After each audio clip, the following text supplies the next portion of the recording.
Have you ever met someone who left such a mark on your life that years later, you still remember them? Sometimes it isn't a family member, or even a close friend. Sometimes it's a teacher. This is the story of a boy who felt invisible, lost, and ready to give up on himself until one teacher stepped into his life and gave him a reason to believe again.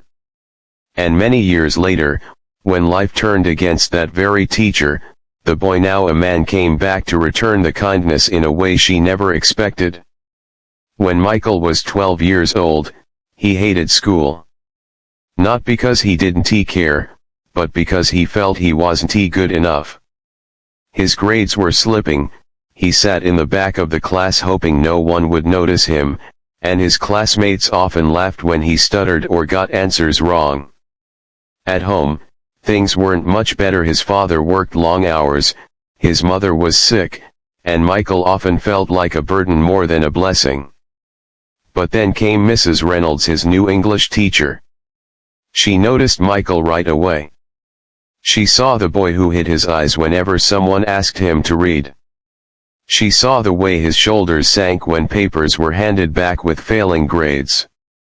But instead of labeling him a failure, she leaned closer, and whispered something no one had ever told him before: "I believe in you."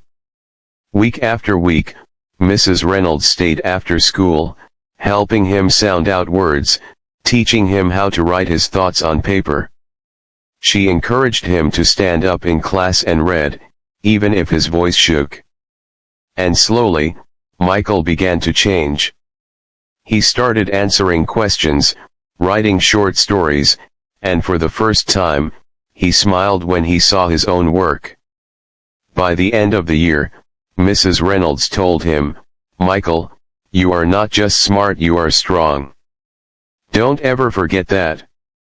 Those words burned into his heart, and they carried him further than she could have imagined. Years passed. Michael grew up, went to college, and became a writer.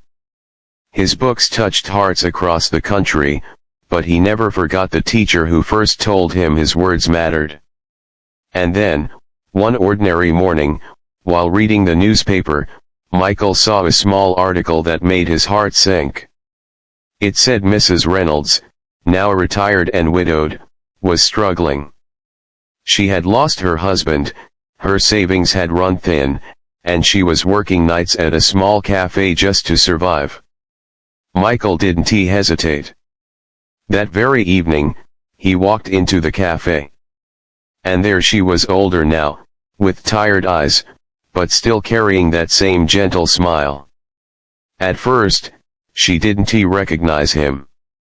But when he said, "Mrs. Reynolds, it's me, Michael," she froze, tears filling her eyes. He took her hands and said, "You once changed my life. You gave me hope when no one else did. And now, it's my turn." From that day on, Michael made sure she was never alone again. He helped her financially, dedicated his first best-selling book to her, and even spoke about her at public events, calling her the reason he ever dared to dream. And Mrs. Reynolds, who once lit a spark in a lonely boy, now lived her final years knowing she had truly made a difference. Because sometimes, kindness doesn't fade with time. It circles back stronger, deeper, and more beautiful than before. So remember, this one small act of belief, one word of encouragement, can change a life forever. And one day, that life might return to change yours.